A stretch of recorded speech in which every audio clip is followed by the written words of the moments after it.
రావు గారు కూడా జాయిన్ రావు గారు నమస్తే. నమస్తే సార్, ఎలా చూడాల్సి ఉంది? తుది దశకి చేరిందట. చంద్రబాబు నాయుడు గారు తాకదలరా నుంచి కాస్త బ్రేక్ వచ్చింది కాబట్టి ఇది ఫైనల్ చేసుకుండి ఒక పక్క పవన్ కళ్యాణ్ గారు, మరోవైపు చంద్రబాబు నాయుడు గారు ప్రజాక్షేత్రంలో సుడిగాలి పర్యటన చేయడానికి సర్వం సిద్ధం చేసుకున్నారట. మీరు ఎన్ని తీసుకున్నా మేమైతే సిద్ధంగా ఉన్నాం, వైనాట్ 175 అని చెప్పి జగన్మోహన్ రెడ్డి గారు బహిరంగానే హోర్డింగ్లు వేస్తున్నారు. ఇప్పుడు వైనాట్ 175 జగన్మోహన్ రెడ్డి సిద్ధం సిద్ధం సిద్ధం అని వేస్తున్నాడు. దేనికి సిద్ధం అది వాళ్ళు ఆలోచించుకోవాలి ఫస్ట్. ఎందుకంటే ఒక ఫ్రస్ట్రేటెడ్ మూడ్లో వైఎస్ఆర్సీపీ ఉన్నది. ఎందుకంటే వాళ్ళ నాయకులని ఇప్పుడు ఉన్నటువంటి క్యాండిడేట్లను ఒక నియోజకవర్గాన్ని నుంచి ఇంకో నియోజకవర్గం మారుస్తున్నారు. ఎందు గురించి మారుస్తున్నారు? అక్కడ వాళ్ళకి నెగిటివిటీ ఉంది కాబట్టి. గతంలో ఒక నాయకుడు ఒక నియోజకవర్గంలో మంచిగా పర్ఫార్మెన్స్ ఉన్నప్పుడు దాదాపు 4-5 టర్ములు కూడా అదే నియోజకవర్గం నుంచి ఎన్నికైనటువంటి సందర్భాలు కూడా ఉన్నాయి. కానీ ఒక్కసారి ఎన్నికైనటువంటి వ్యక్తి అక్కడ నుంచి మళ్ళీ అన్ఫిట్గా రావడము, వాళ్ళకు అక్కడ ప్రజల నుంచి వ్యతిరేకత రావడం అనేది వాళ్ళు మొత్తం ఫ్రస్ట్రేషన్లో ఉన్నాడు. ఈరోజు జగన్మోహన్ రెడ్డికి మొత్తం రెబల్ల బెడద వాళ్ళ తర్వాత ఉన్నటువంటి క్యాండిడేట్లు కూడా పర్ఫార్మెన్స్ లేదు, అందరు తిరుగుబాటు చేసే అవకాశం ఉంది. దానికి ఒక మేకపోతు గంభీరత్వాన్ని మొత్తం పోస్టర్ల ద్వారా ఆయన ప్రదర్శించుకుంటున్నాడు. మేము సిద్ధం సిద్ధం అని. సిద్ధం ఏంది? జగన్మోహన్ రెడ్డి వైనాట్ 175 కాదు, జగన్మోహన్ రెడ్డి కాదు సిద్ధం. అక్కడ ఓటర్లు ప్రజలు సిద్ధమైనారు ఓటింగ్ వేయడానికి, జగన్మోహన్ రెడ్డిని ఇంటికి పంపించడానికి. ఆ తర్వాత జగన్మోహన్ రెడ్డిని ఇంటి నుంచి జైలుకి పంపించడానికి మేము సిద్ధంగా ఉన్నాం.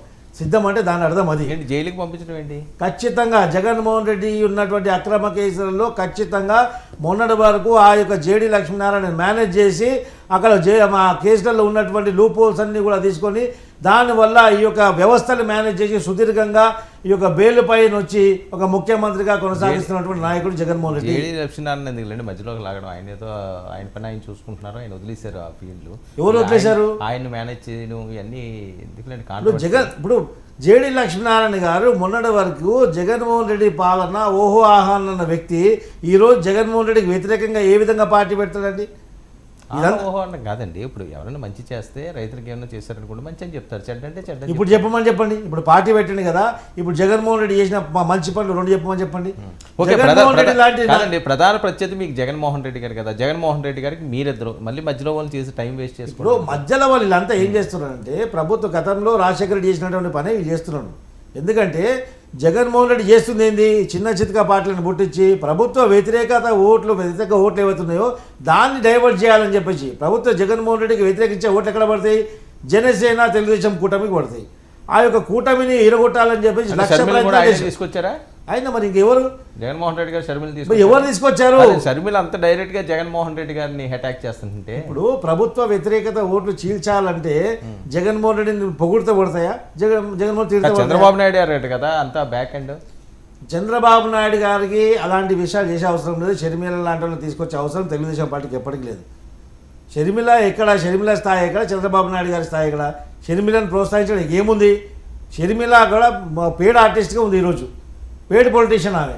ఇక్కడ తెలంగాణలో ఉన్నటువంటి తెలంగాణలో ఉస్మానియా బిస్కెట్కి హలీంకి నేను బ్రాండ్ అంబాసిడర్గా మారి నేను ఇక్కడనే పుట్టినా ఇక్కడనే చేస్తాను అనేక మాటలు మాట్లాడి తెలంగాణలో మొత్తం పిచ్చోళం చేసి ఇక్కడ పాదయాత్ర చేసి కేసీఆర్కి గవర్నమెంట్ యాంటీ ఇన్కంబర్సీ గవర్నమెంట్ వ్యతిరేకంగా ప్రభుత్వ వ్యతిరేకత ఓట్లు చీల్చడానికి ఇక్కడ ప్రయత్నం చేసింది. కాంగ్రెస్ వాళ్ళు ఇచ్చిన ప్యాకేజ్ తోటి మళ్ళీ అక్కడికి పోయింది. మళ్ళీ అక్కడ ప్యాకేజ్తో పనిచేస్తుంది. ఆమె నోట్లు ఆమెనే చెప్పింది కదా, నాకు కాంగ్రెస్ పార్టీ ఆంధ్రప్రదేశ్ కాదు అండమాన్ పంపించినా పనిచేస్తా అని చెప్పేసి. ఇవన్నీ ఒక మొత్తం పోల్ మేనేజ్మెంట్లో వ్యూహంగా జగన్మోహన్ రెడ్డి చేసిన కార్యక్రమాలు. ఆయన సిద్ధం అంటే దేనికి సిద్ధం? ఇది ఆయన ఏం సిద్ధము? ఆయన కార్యక్రమాలు చేస్తుంది ఏంది? ఒక్క నియోజకవర్గంలో అయినా వాళ్ళకు అనుకూలమైనటువంటి పరిస్థితి ఉందా? ఈరోజు చూడండి, రాయలసీమలో చూడండి, మీ రాయలసీమలో కూడా ఆయనకు అనుకూలమైనటువంటి పరిస్థితి ఒక్కటి లేదు. ఈ 175 సీట్లలో వైనాట్ 175 అని చెప్పి జగన్మోహన్ రెడ్డి గారు మొత్తం పోస్టర్లు వేసుకొని సిద్ధం అని పెట్టుకున్నాక ఈరోజు చూడండి, ఈరోజు జగన్మోహన్ రెడ్డి సిద్ధం అంటున్నాడు కదా. ఒకవైపు తెలుగుదేశం పార్టీ జనసేన కూటమి గారు ఈరోజు మా యొక్క మేనిఫెస్టో కూడా ఒక కార్యరూపం దాల్చుకుంటుంది. ఈరోజు మేనిఫెస్టోని కూడా మేము అనౌన్స్ చేయబోతున్నాం. అదేవిధంగా కొంతమంది క్యాండిడేట్లు సీట్లు పోతున్నారండి. కాదు, ఇన్ని విషయాలు చెప్పారు రావు గారు. మీరు ఎన్ని సీట్లు జనసేనకి ఇస్తారు? క్లారిటీ ఉందా? ఇప్పుడు జనసేనకి ఎన్ని ఇస్తామా మేము ఎన్ని ఇస్తామని చెప్పేసి ఫైనల్గా డిసైడ్ అవుతుంది. ఇది పార్టీ కాదండి, కార్యకర్త మీరు చాలా అంశాలు చెప్పారు. జేడి లక్ష్మణ్ గారు, షర్మిల గారు ఏం జరుగుతున్నారో, ఎవరెవరిని తీసుకొచ్చారో, చంద్రబాబు నాయుడు గారు మీరు ఫ్యూచర్లో ఏం చేస్తారో, ఇన్ని విషయాలు తెలిసిన ఆయన జనసేనకి ఎన్ని సీట్లు ఇస్తున్నాయని కూడా తెలిసే ఉంటుంది కదా. జనసేన పార్టీకి అక్కడ ఉన్నటువంటి కాపు సామాజిక వర్గము వాళ్ళు ఎక్కడెక్కడ బలంగా ఉన్నారో వాళ్ళ యొక్క సీట్ల బట్టి దాన్ని అడుగుతారు. ఎందుకంటే వాళ్ళ యొక్క కాపు సామాజిక వర్గం నాయకులు కొందరు 40 ఇవ్వాలి, 50 ఇవ్వాలి, ఒక సామాజిక వర్గం నాయకులుగా వాళ్ళు అడుగుతున్నారు. అయినప్పటికీ కూడా ముఖ్యంగా పవన్ కళ్యాణ్ గారు వాళ్ళు ఎన్ని సీట్లు కోరుతారో దానిపైన ఎన్ని ఇవ్వడానికి అవకాశం ఉంటుందో దానిపై చంద్రబాబు నాయుడు గారు ఒక డిసిషన్ తీసుకుంటారు. దానిపైన కాదు, అప్రాక్సిమేట్గా 20 to 25 సీట్లు, 20 నుంచి 25 సీట్లు జనసేనకు ఇచ్చే ఒక వ్యూహం ఉంది. అదొక టాక్ బయటకు వస్తుంది. ఓకే, 20 నుంచి 25. ఓకే, అదేవిధంగా 4-5 పార్లమెంట్ సీట్లు ఇవ్వాలని ఒక అవకాశం ఉన్నట్టు మేము చెప్తున్నాం. దాంట్లో పెరగవచ్చు, తగ్గవచ్చు, దాంట్లో ఇదేం లేదు. ఓకే, ఎందుకంటే అది ఇది ఇది ఇప్పటివరకు ఉన్న టాక్ అది ఇరు పార్టీలు ఒక ఒప్పందంతో ముందుకెళ్తున్నాయి, ఒక వ్యూహంతో ముందుకెళ్తున్నాయి. కాబట్టి అప్స్ అండ్ డౌన్స్ రావచ్చు, అనేకమైన కొన్ని సందర్భాల్లో కమ్యూనికేషన్ గ్యాప్ రావచ్చు.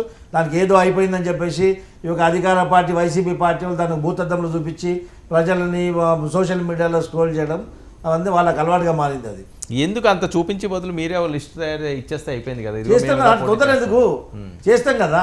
ఓకే, వైనాట్ 175 కదా, వైనాట్ 175 చూసుకోండి. ఫస్ట్ అక్కడ 75 గడిలేవాడ 175 చాలా దూరం. అక్కడ 75లో కూడా ఫిట్ క్యాండిడేట్ లేరు అక్కడ. Okay, right. మనతో పాటుగా నారాయణమూర్తి గారు కూడా జాయిన్. నారాయణమూర్తి గారు నమస్తే.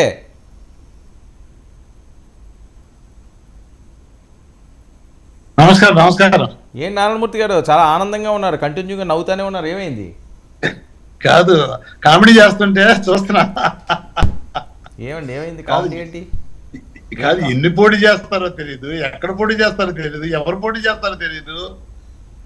వాళ్ళు మొత్తం నెగ్గేస్తాము అని రాత్రి 7 గంటలకి పగలకల్లా అంటే చీకటి పడ్డది అనేటటువంటి స్పృహ కూడా లేకుండా పగటి కళల్లో ఇప్పటికి కూడా దుప్పటి తప్పుకొని కళ్ళ గంట ఉంటే ఎట్లా సార్ ఇది? వర్మ గారు, నేను నవ్వకేం చేయాలి సార్? వర్మ గారు మీరే చెప్పండి. పగటి కళలు ఎవరు గంటుండ్రు? ఒక 2 నెలలు లాగండి సార్. పగటి కళలు ఎవరు గంటుండ్రు? ఒక 2 నెలలు లాగండి. ఎవరి కళ సార్ నిజమైతుందో, ఎవరి కళ నీళ్ళు పాలవుతుందో, నీళ్ళు కారుస్తుంది చూడండి. 2 నెలలు ఆగండి. పగటి కళ ఎవరిదో తెలుస్తుంది. ఆ రోజు ఎన్నికలు అయిన తర్వాత రిజల్ట్ రోజు మళ్ళీ ఇదే డిబేట్ లో కూర్చున్నాం. పగటి కళలు ఎవరు గంటుందో తెలుస్తుంది. పగటి కళలు కానీ అవసరం లేదు. తెలుగుదేశం పార్టీకి అధికారం కొత్త కాదు, పదవులు కొత్త కాదు, అది గుర్తుపెట్టుకోండి ఫస్ట్. అందుకే సార్ మీరు కామెడీ చేయొద్దు. నేను ఒకటే అడుగుతున్నా, లోకేష్ ఎక్కడ పోటీ చేస్తారో చెప్తారా మీరు? మేము అనౌన్స్ చేస్తాం కదా, లోకేష్ ఎక్కడ పోటీ